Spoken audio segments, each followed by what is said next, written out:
Section B चलेंगे economics का। और सेक्शन बी में हमको क्या क्या पढ़ना है, तो सबसे पहले पढ़ना है मुद्रा और मुद्रास्फीति।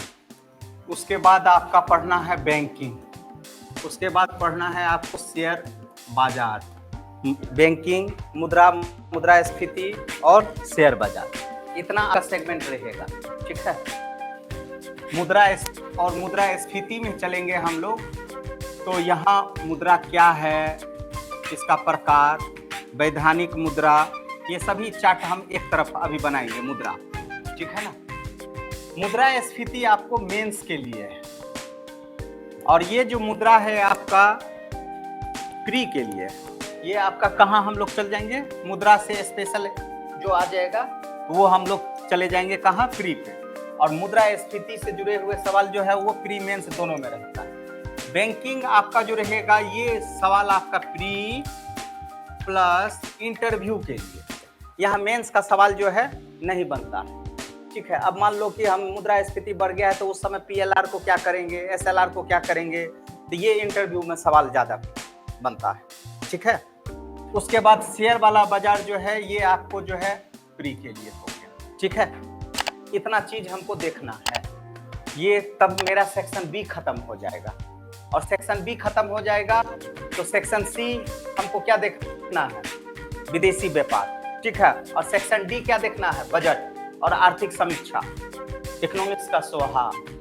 आ जाते हैं हम लोग मुद्रा।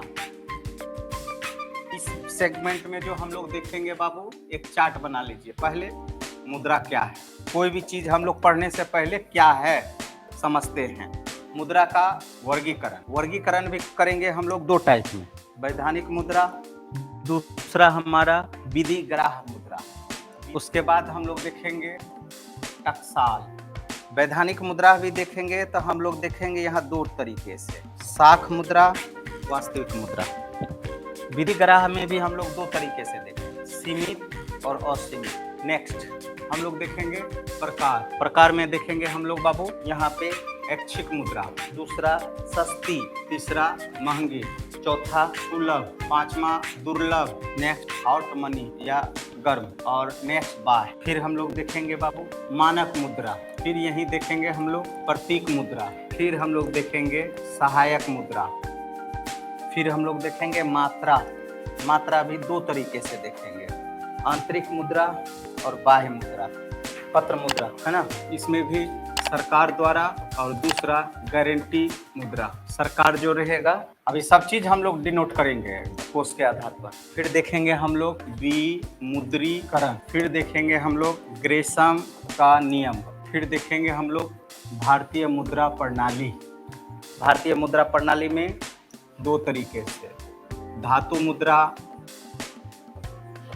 और पत्र मुद्रा। फिर इसमें हम लोग देखेंगे नोट निर्गमन। पत्र मुद्रा में हमारा जाएगा नोट निर्गमन, ये दार्शनिक पद्धति जो जाएगा ना वो धातु मुद्रा में जाएगा। अभी सबको एक्सप्लेनिंग करेंगे। फिर भारतीय मुद्रा की विशेषता, फिर आरबीआई की विशेषता, फिर मुद्रा की पूर्ति, M1, M2, M3, M4। हम लोग तो वही देखते हैं ना मुद्रा क्या है, हिस्ट्री में भी हम लोग पढ़े थे, ठीक है ना। क्या पढ़े, तो मुद्रा वह है जो मुद्रा का कार्य करता है। तो मुद्रा का काम क्या है, ऐसा कोई चीज तो जरूरी होगा ना, बिना, ठीक है, उसमें खरीदने की क्षमता होती है। ओके, वस्तु विनिमय प्रणाली। मान लो कि सपोज करो कि हम लोग पुराने पद्धति पे जीते थे, तो अब मान लो कि ये धान है, ये गेहूं है, ये कुछ है, इसका वैल्यू निकल करके आ रहा है कि क्या है, वैल्यू है। तो हर चीज का क्या निकल गया, एक तो मापन निकल गया, वैल्यू निकल गया। तो स्टार डाल करके लिखो, पहला क्या निकला, तो वस्तुओं का मापन, एक मापन निकला, विनिमय का माध्यम बना। इससे पहले आपका कोई चीज माध्यम नहीं था, वस्तु विनिमय प्रणाली था। सपोज कीजिए ये धान है और ये गेहूं है।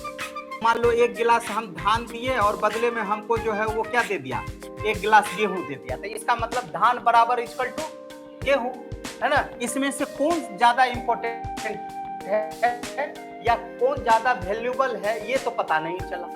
अब मान लो अभी भी गांव सब में, तुम लोग को पहले भी बताए हैं कि गांव सब में जाते हैं तो बर्फ वाला आइसक्रीम आता है बेचने के, आता है ना, डमरू बजाया और बदले में जो है, जैसे मेरी नानी सब जो है 1 गिलास इधर से मकई भेज देती थी, अब बदले में एक वो हमको क्या मिलता था, बर्फ। इसका मतलब एक बर्फ बराबर 1 गिलास मक्का। अब मान लो ये तो जान नहीं रही है, बाद में पता चला ओ माय गॉड हम लोग तो 1 गिलास मक्का दे रहे थे, इसका मतलब क्या है कि 10 रुपया हम दे रहे थे, तो इसका मतलब 9 रुपया का घाटा हुआ। किसको घाटा हुआ, समझ में आया? 9 रुपया का मुनाफा हुआ, किसको हुआ? जो बर्फ वाला बेच रहा है।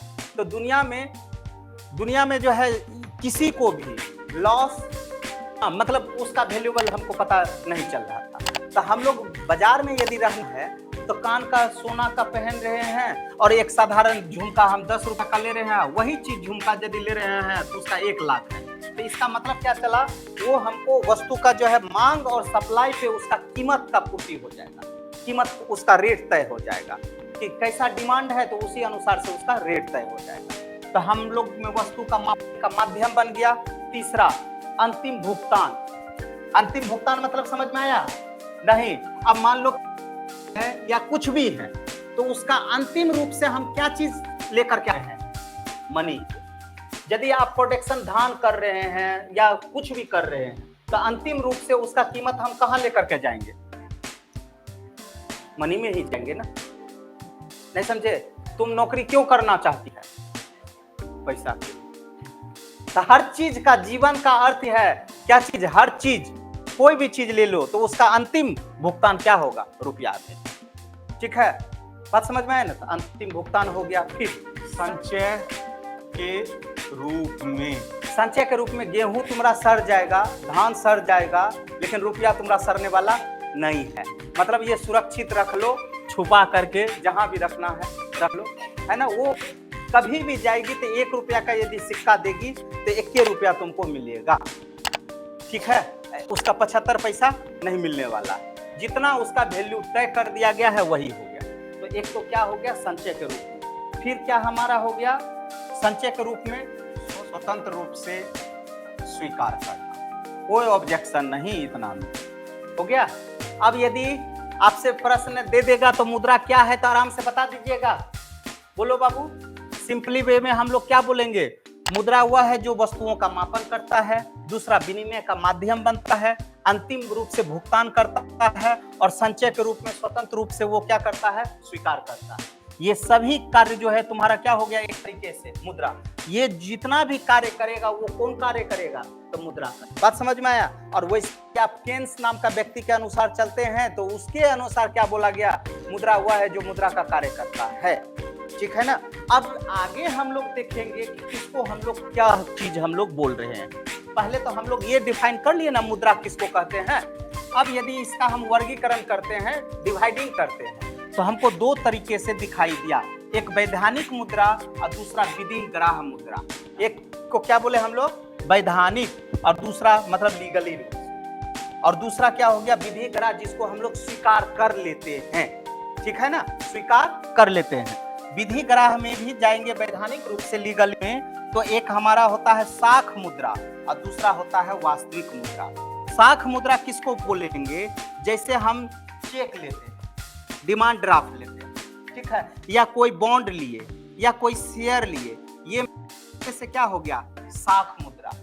वास्तविक मुद्रा कौन हो, 2000 चल रहा है ना, 500 चल रहा है, उसको हम लोग क्या वर्गीकरण किए, तो एक वैधानिक मुद्रा हो गया। वैधानिक 2 भाग में बांटे, एक साख मुद्रा, दूसरा वास्तविक मुद्रा। साख मुद्रा वैसे भी हम लोग बोलते हैं क्रेडिट, ठीक है, ऑनलाइन भी हो सकता है, ठीक है, लेकिन ऑनलाइन में तुम 500 भेजी है तो 500 उसको पहुंचा है, तुम रुपया तो दी नहीं है। इसका मतलब जो अलग काम किए हैं हम लोग, चेक काट के दे दिए, चेक काट के दे दिए 1000 रुपया का। इसका मतलब चेक भी आपका क्या काम किया, साख वाला काम किया। ठीक है ना।